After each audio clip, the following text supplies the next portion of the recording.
Welcome to Undiscarded, Stories of New York, a podcast brought to you by the City Reliquary Museum and Civic Organization in Brooklyn. My guest today is someone who spent a lot of time in museums, helping design exhibits all around the world.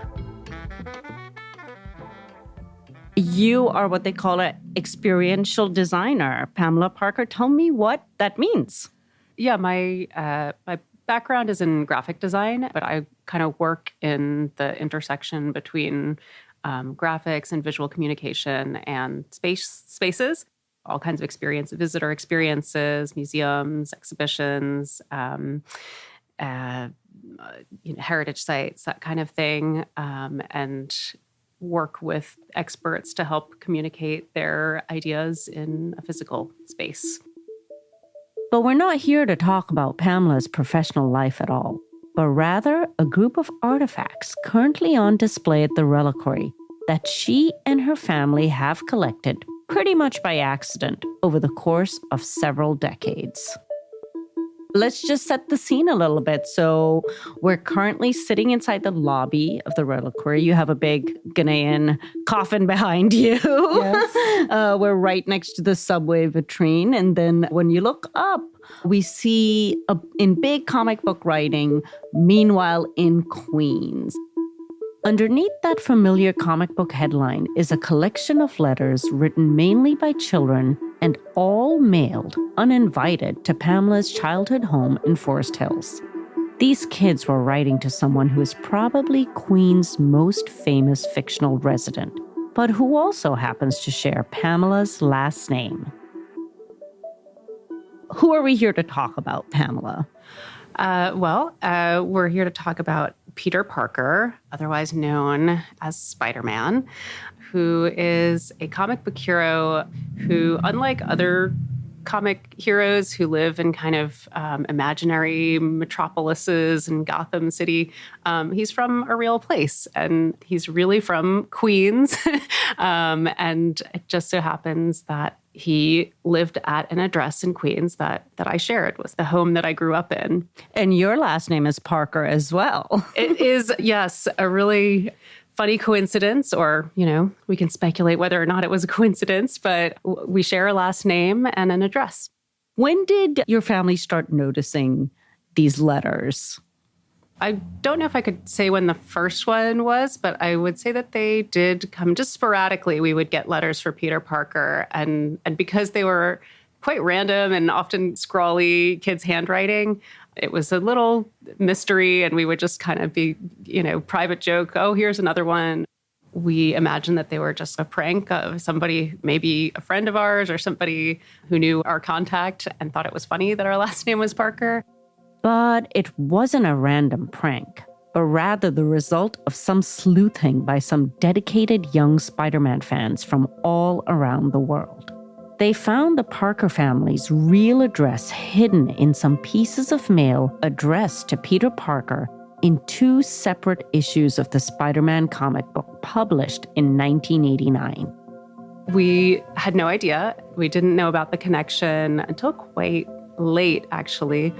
We were informed by a local reporter for the Queens Tribune who came around and showed us the original issues of the comic. And it was only then that we put 2 and 2 together. And that was probably like around 2000, 2001.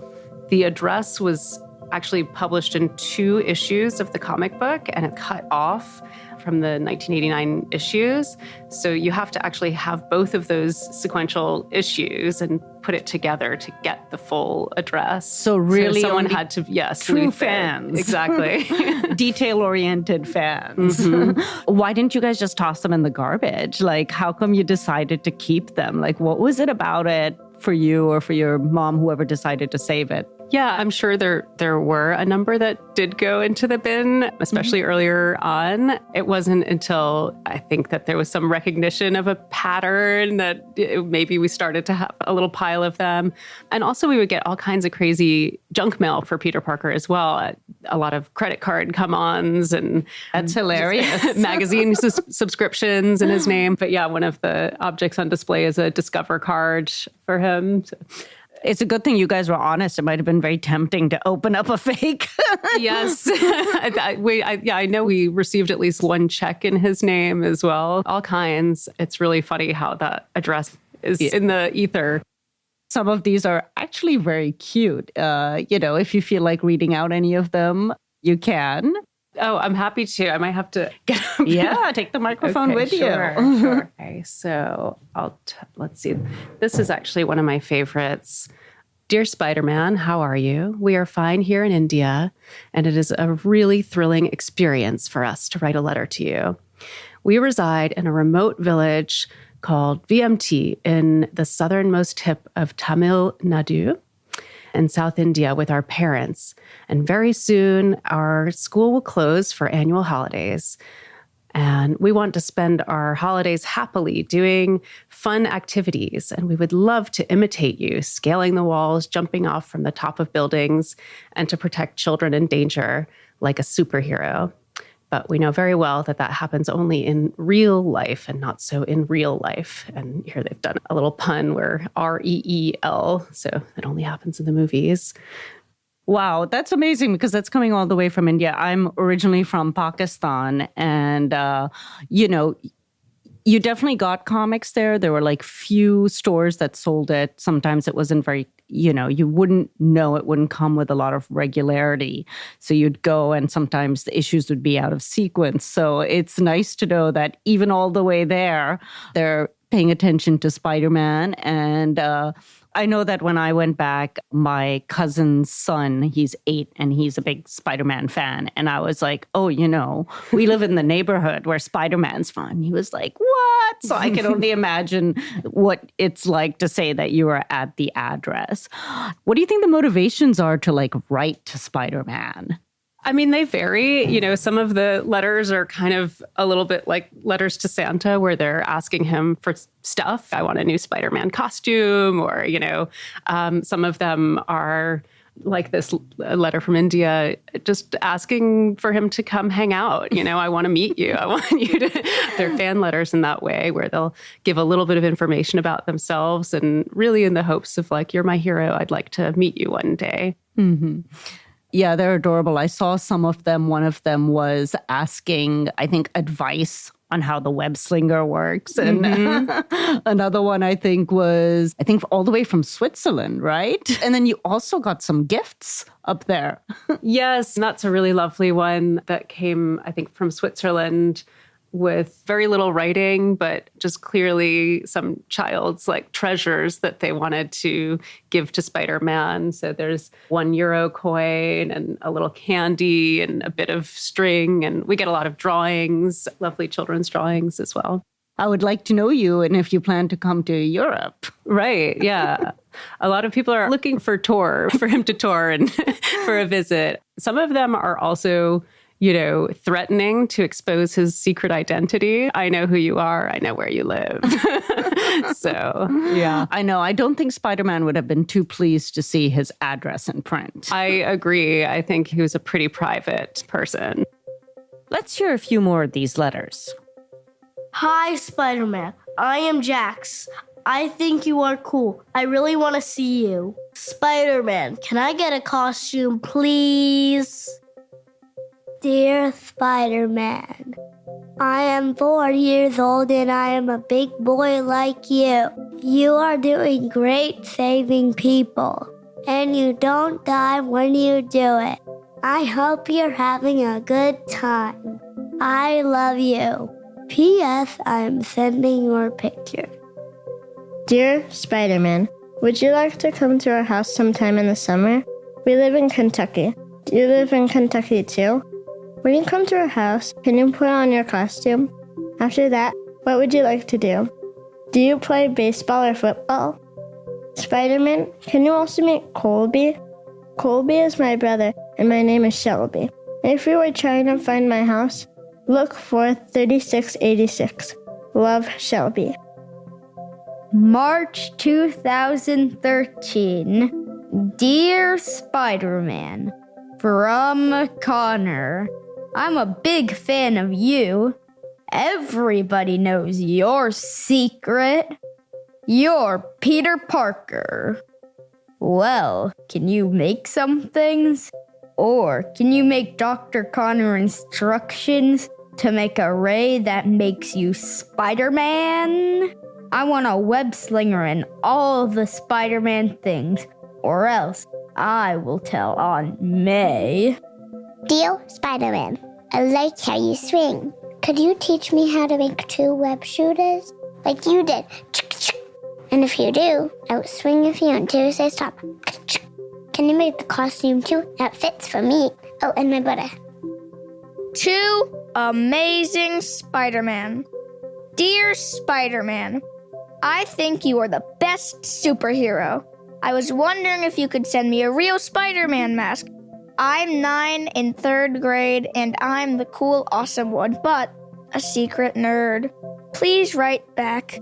I forgot to tell you, my name's Clay. Sincerely, Clay. Was this, did your friends know about it? Was this like a known thing in your neighborhood? Was it just like a family sort of a secret?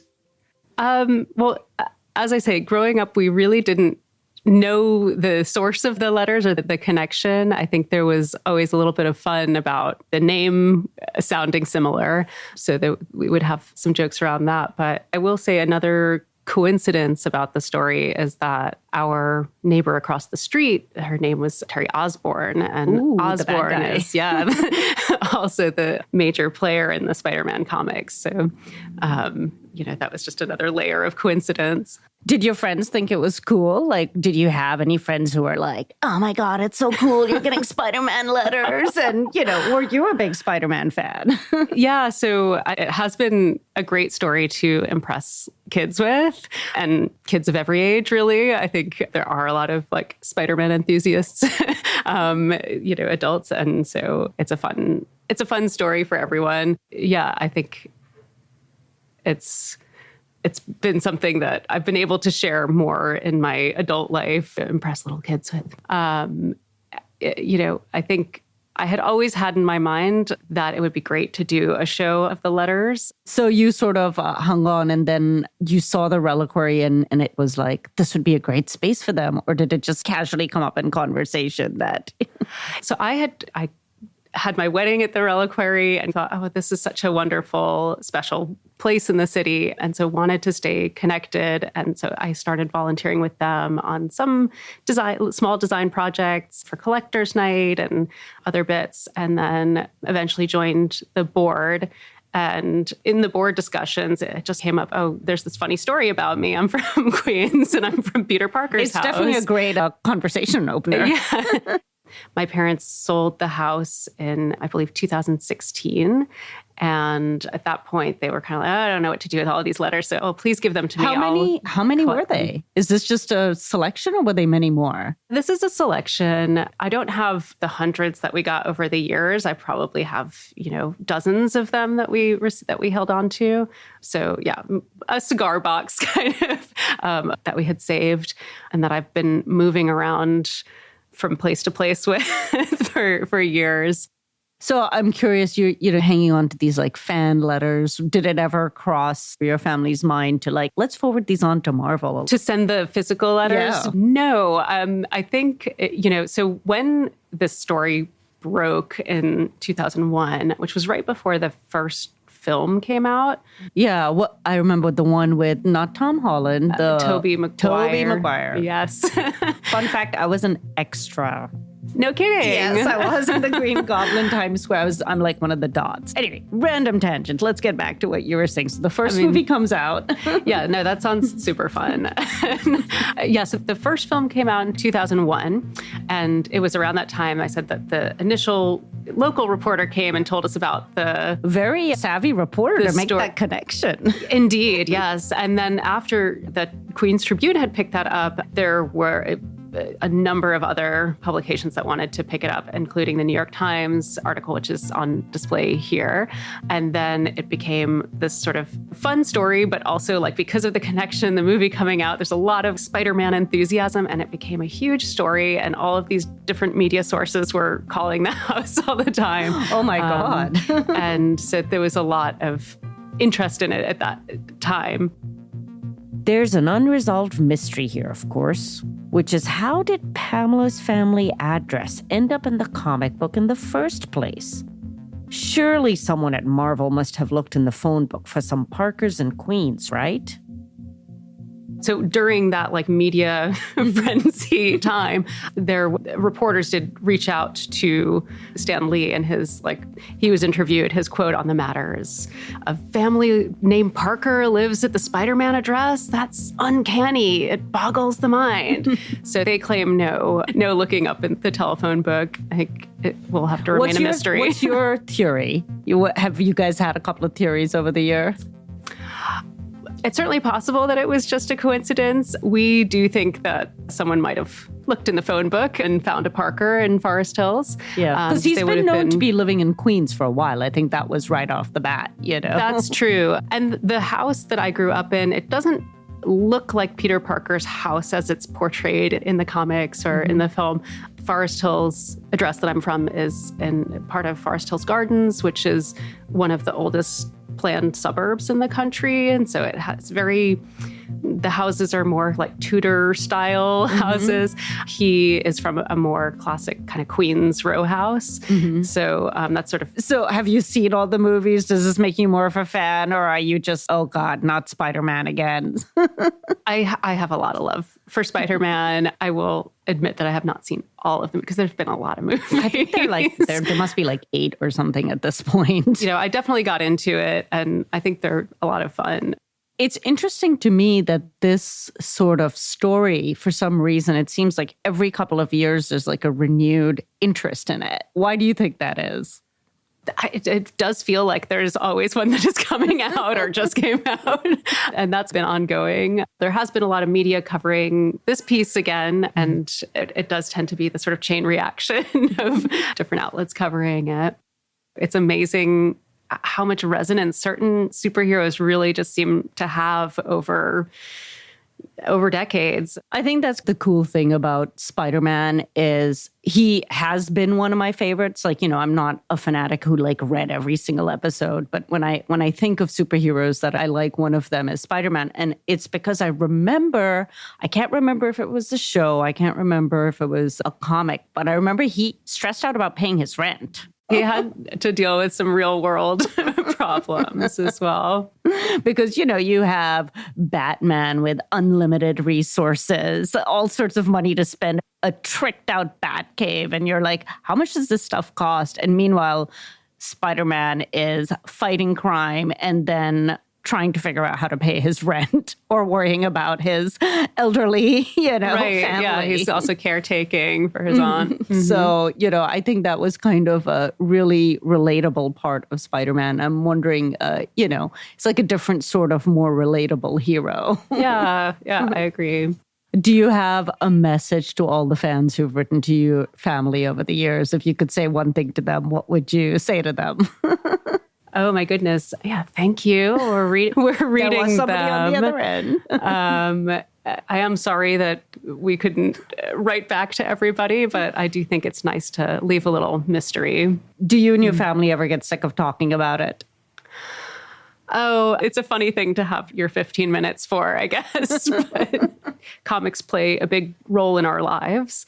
I think there's just something really compelling about that medium, and it does so much visually, and there's just a lot to draw from because it's an incredible means for communication.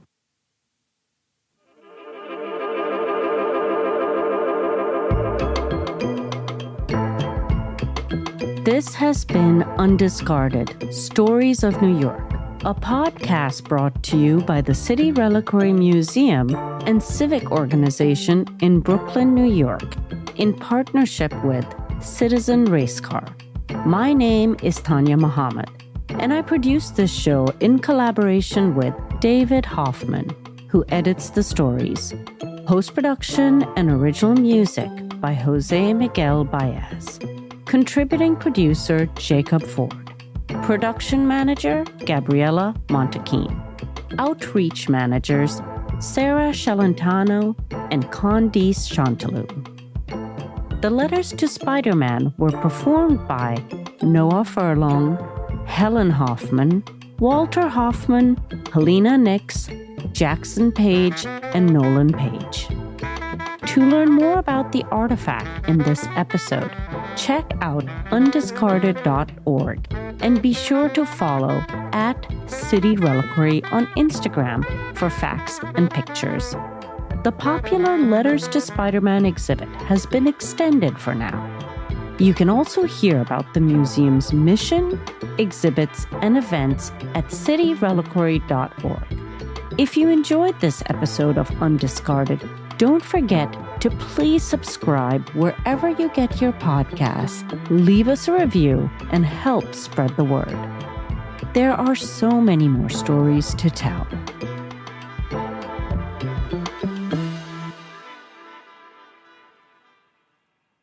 Looking for another New York City podcast? Our friends at Brooklyn Public Library have a podcast we love. Borrowed is a narrative show about superhero librarians, neighborhood stories, and what it means to be a free, democratic place in a changing world. They have episodes about libraries during natural disasters, intellectual freedom, the challenges of homelessness, and New York City's fraught relationship with trash. Just search for Borrowed in your podcast app of choice or on the web at bklynlibrary.org/podcast.